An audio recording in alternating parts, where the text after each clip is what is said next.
Hey, Eagle fans, I'm Thomas Mott. Welcome to Philadelphia Eagles Now. We're going to jump into an Eagles news and rumor video here on a Wednesday leading into the all-important, we said it before, we say it again, Washington football team matchup coming up on Sunday. First, though, mailbag video call happening right now. Go down below, hashtag Eagles, ask any Eagle-related question you want, maybe some questions about the Washington football team, about the draft, about free agency, whatever you want. Go down below and ask away. Must be a subscriber to get your question on this show, so go down below, ask the question, and also subscribe right now.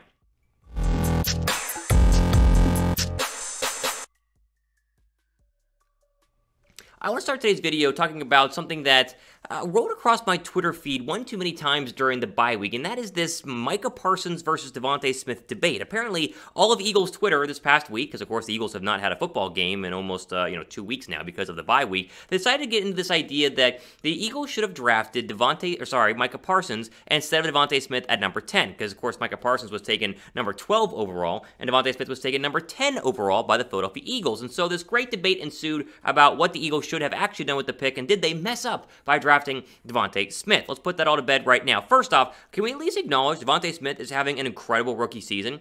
Like, it could have been a lot better had they targeted him more in certain areas and had he had a couple of more accurate passes thrown to him. But even with all of the different things going on in the Eagles offense, going from pass heavy to run heavy, Jalen Hurts to Gardner Minshew, back to Jalen Hurts, he still has 50 catches, 703 yards, and 4 touchdowns. Like, he's going to get very close to 1,000 yards receiving. With 4 games to go, he's sitting there right now at 701. He could very easily, he's at least getting to 850, which is like more than any Eagle receiver has had in a very, very long time. He'll at least get to 6 touchdowns. Like, this is an incredible number, an incredible season, an incredible start for DeVonta Smith. And so we have to at first at least acknowledge that DeVonta Smith by no means has been a bust. And if this is just his rookie year, imagine what it can be year after year after year after year. Now, flip over to Micah Parsons. He has been fantastic. Like, he has been really good. And I hate he's a Dallas Cowboy, but now you're going to deal with Micah Parsons for, the next 10 years in Dallas. I mean, it was a great draft pick by them. His movement into being a pass rusher has been very, very impressive, and he's been fantastic. I can't keep saying adjectives here. 12 total sacks. Here's the deal, though. Here's where this debate gets immediately squashed and we move on to actual real pressing issues. No one knew Parsons would be this good.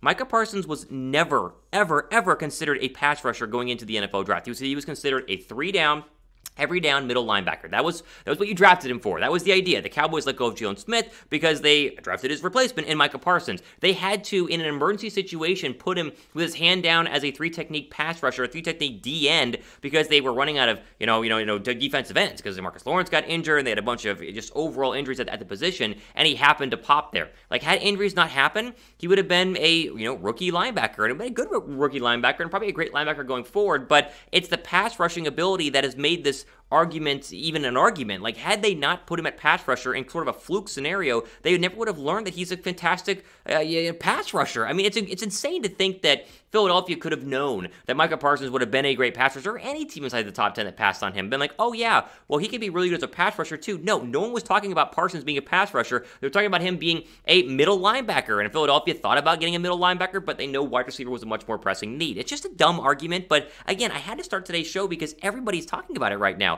I love DeVonta Smith. I got a DeVonta Smith jersey. My roommates got me one for Christmas. It's in the mail right now. I mean, I'm all in on this guy. He's the best player the Eagles gotten out of the draft in a very, very long time, at the skill position at least, and I think he's going to be a great Eagle going forward. I would not have traded him for Parsons because, again, we just would not have known. And honestly, I still would keep Smith because I think the upside, he's going to be one of the top 5 great receivers in the National Football League when the time he reaches his peak. I keep thinking Devontae Adams, just a little bit smaller. I mean, Marvin Harrison, this guy's going to be great, and I'm pumped that he is in Midnight Green. Pin comment down below, ad break during this, answer it. I mean, I think we should all understand what the answer to this question is, but give me your thoughts. Who would you rather have, DeVonta Smith or Micah Parsons? Type DS down below for DeVonta Smith, or type MP down below for Micah Parsons in the comment section right now.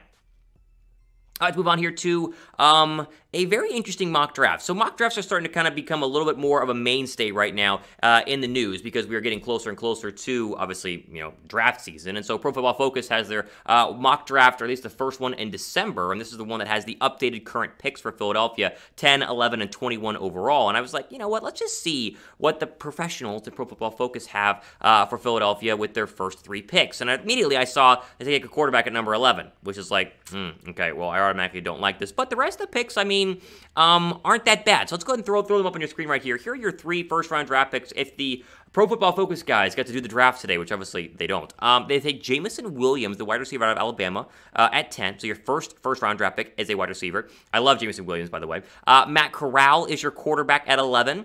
Okay, we'll talk about that. And then Demarvin Leal, the pass rusher out of Texas A&M, is number 21 overall. So they get a pass rusher and a wide receiver, two of their three big needs, right? Which talked about, linebacker is in there as well as receiver and defensive end. But then they get a quarterback, and it's like, okay, all right.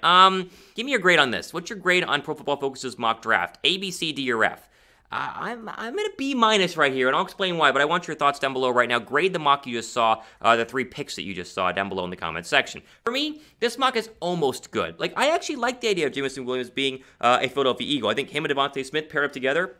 Fantastic. It's what Reagor and Smith are supposed to be, but obviously Reagor is not up there. Do I want to spend our first-round draft pick on a wide receiver? Probably not, but I would understand if you went 10 wide receiver and then 11 pass rusher or linebacker. The issue here is Matt Corral, right? The issue is obviously the fact Philadelphia does not need Matt Corral, nor am I high on Matt Corral. Some people think he was the best college football player in college football last year, and it was a shock he wasn't a Heisman Trophy candidate, even though he did have ups and downs. I think notably the Alabama game, but I'm out on drafting a quarterback next year. You guys know that, and so that's my big problem with this mock. I like Leal there, the pass rusher, but I would rather go linebacker, wide receiver, pass rusher, or, linebacker, pass rusher, wide receiver, in any one of those orders. Now, we've also talked about Philadelphia trading out of the first round, so you might not even have 3 first-round draft picks by the time the draft actually starts. But either way, interesting mock. I want to show that to you guys. First, also, let me just finish up by saying here are where the other notable players went in this draft. Stingley went 4 to the Jets. Kyle Hamilton went 5 to the Jets because both the Jets and the Giants have 2 first-round draft picks inside the top 10. So if you wanted both those guys, you have to trade up based on their current draft standings, sitting at 10, 11, and 21. Garrett Wilson, the wide receiver out of Ohio State, was 14, so you saw Jameson Williams be the first wide receiver taken. Wilson was next, and then Olave was later on in the first round. And Kenny Pickett was taken 15th overall. If Philadelphia does take a quarterback, they would not take Corral over Pickett. Trust me, Pickett grew up a local Philadelphia guy, big Philadelphia Eagles fan growing up, and so no chance there. So just to show you where mock drafts are crazy right now, but they are interesting overall. Who do you guys want the Eagles to draft? Like, do you have a name that comes to mind right now? Do you have one that you absolutely love? Let me know down below right now in the comment section, as I'm very curious to see what you guys think about possibly going ahead and picking up someone in the draft that you absolutely love. All right, before we get into some quick injury updates here, we have an incredible, and this is still going on, hat and t-shirt combo via chatsports.com/Eagles combo is the link right now. It's like up to 50% off, and you can pick this up if you're running out of Christmas Day gifts or you don't have one for the special someone. This will still ship and get to your house if you pick the fast shipping in time for Christmas, as we are, almost a week away. Like technically we're, today's Wednesday, Thursday, Friday, like we're almost a week away overall. So go and pick this up right now and jump in on this hat and t-shirt combo for that special Eagle fan in your life. Link is down below in the description box. All right, finally, we must at least mention the COVID issues going on in the National Football League, which is crazy. I mean, today, Baker Mayfield went down. All the Browns are on COVID protocol. All the Vikings are on COVID protocol. Philadelphia, not at that point yet, but a couple of players in this matchup between Eagles and Washington are on the COVID list. Quez Watkins and Jason Huntley. Most notably there is Quez Watkins. We'll talk about the wide receiver depth chart in a second, but he is on the COVID